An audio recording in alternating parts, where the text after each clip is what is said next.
which is to look carefully around you and say, if this continues, what world will you be living in?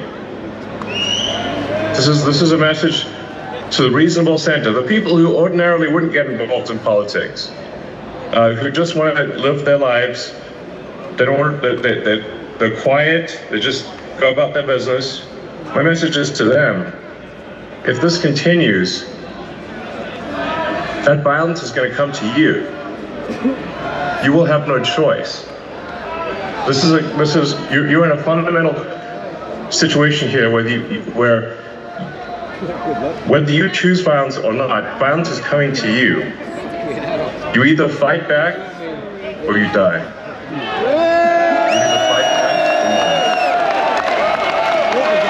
And that's the truth. Today, Elon, I think the British public are telling the world that they're ready to fight back. Good. Yes. Come on, Great Britain.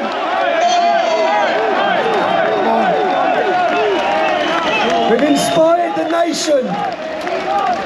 Elon, you've spoken a lot about woke culture, the woke mind virus, and how it damages innovation and freedom of thought. We know that DEI often sees people getting jobs when they definitely don't deserve them. Do you think this culture is holding back progress in the West? And what do you think needs to happen to reverse it?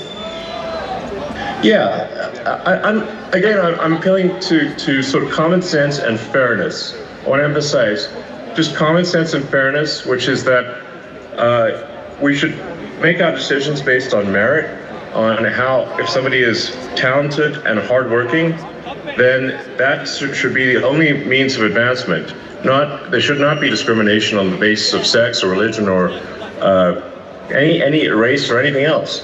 And what a lot of the woke stuff is, it's actually super racist, it's super sexist, and it's often it's anti-religion, but only anti-Christian. Like, why only anti-Christian? That's unfair. So this is why, again, my message is to the reasonable middle. Do you not want a world where there is fairness and common sense, and you advance as a function of how hard you work, and your talent, and your integrity? That should be all that matters. And the woke mind virus that I call it is against all of that. It's wrong. Thank you. Elon, we hear so much about censorship being pushed by governments and global corporations and organisations. A lot of people don't understand why we're allowing mass, uncontrolled immigration into all Western nations. Do you believe that there are powerful forces outside of elected officials, someone controlling governments, that are trying to control the flow of information? And how do we resist that pressure? I think when you look at the behavior of organizations or people, you have to say, what is the incentive for these organizations? And frankly, there's a massive incentive on the left to import voters.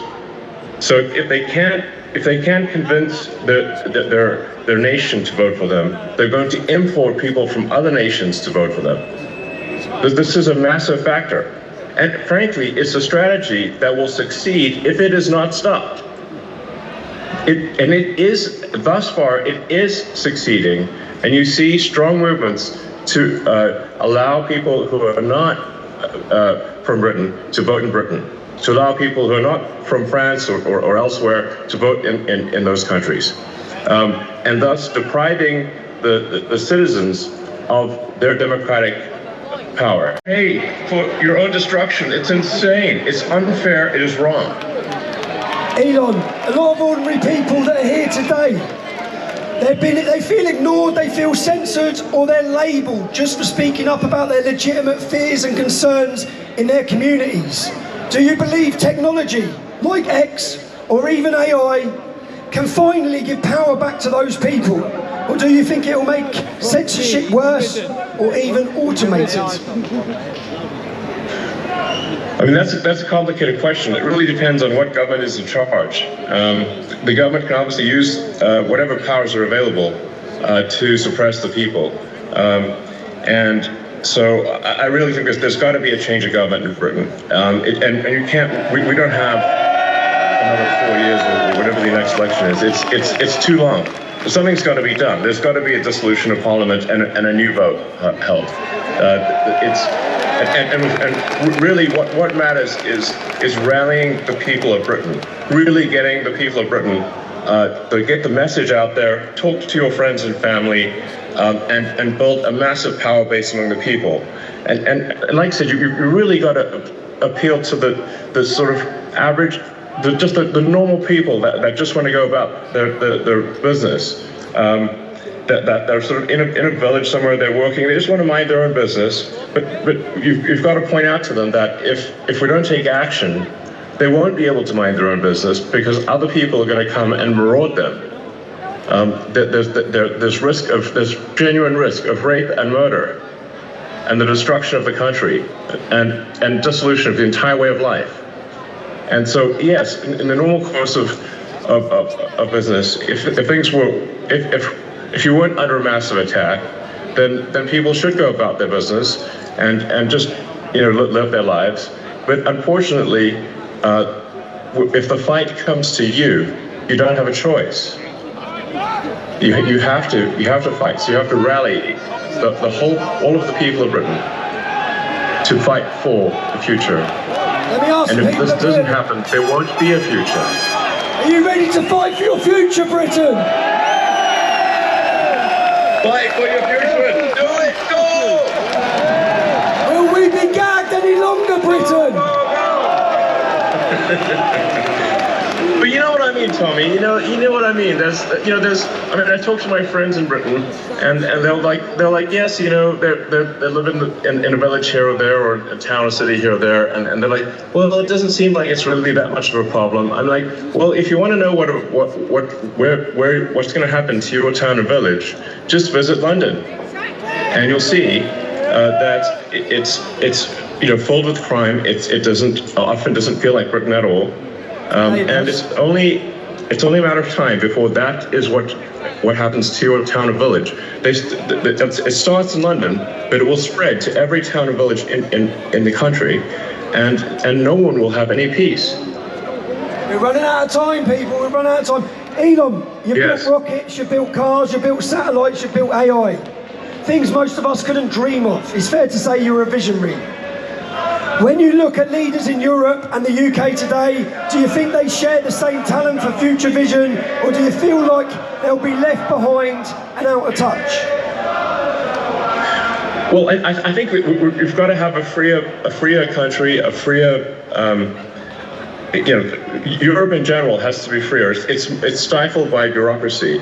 I think it's good that Britain left the EU because there's just too much bureaucracy in the EU. But frankly, instead of really going down a path of personal freedom and deregulation and getting rid of these stifling regulations, unfortunately, the British government has pretty much stayed on par with the EU, if not in some ways made the stifling regulation worse. If you have excess government regulation and oppression, you stifle the freedom of people to try new and great ideas. And Britain used to be a country that did amazing things, some of the boldest things on the entire planet. And that is possible in the future. But it can't be done if you've got this massive oppressive bureaucracy and a government that doesn't care about its people. And that has to change. There has to be profound change. And there's not much time left. Elon, you've said before that civilization is fragile. We agree. Yes. It's precious. When you look at the West right now, every country in the West, with its wars, its divisions, its censorship, and its declining trust in institutions, none of us trust them at all. None of the public trust them. For good reason. Are you optimistic or pessimistic about where we are heading? I think if the people of Britain take charge and actually ensure that there's a government that represents their interests and not a government that represents foreign interests, then I think Britain has a great future. And I think we can be optimistic. I think there's amazing things that are possible. If the technology that is coming is used in the right way, we can have an incredibly exciting future, one which is, sort of Star Trek made real. It's sort of like the exciting utopian sci-fi where we have spaceships and we've got robots and we've got incredible technologies that are really exciting. But we need to preserve civilization long enough for that to happen, and we need to go onward and upward. And we need to fight for such a future. Such a future is not inevitable. We have to fight for such a future. I think that many British people had lost hope, but after today's scene, have you got hope again, Britain? Britain is awake. Thanks to you, Elon. Thanks to your input. Can we just ask? Well, thanks to you, Tommy. Thank you, brother. Can we ask, what do you see as the future of the UK and Europe in your vision? Where are we heading? What's the future like for us? Well, I think there needs to be a future where when people take charge, where there's deregulation, a massive reduction in bureaucracy, and generally a new hope, where people look forward, wake up in the morning, look forward to the future. They're excited about what's going to happen next. But we must have revolutionary government change for that to occur. And this is not ordinary course of business sort of stuff. This really requires everyone to sort of marshal the people, to take charge, reform the government, and make sure that you actually have a government that is for the people, by the people. And that's essential. And that's not. And so we're really at a fork in the road here. We're at a fork in the road to darkness or greatness.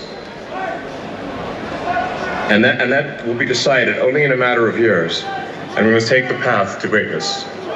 And that's the path that's exciting and inspiring and will make life worth living. Elon, you've done more than anyone to shine a torch on the crimes committed against the generation of our daughters.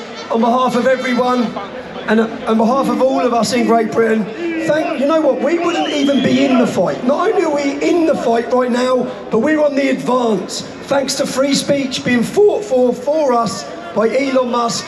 We're very grateful, sir. You're most welcome. Thank you.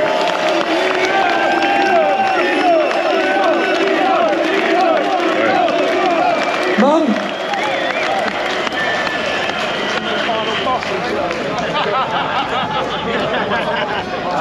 Hello.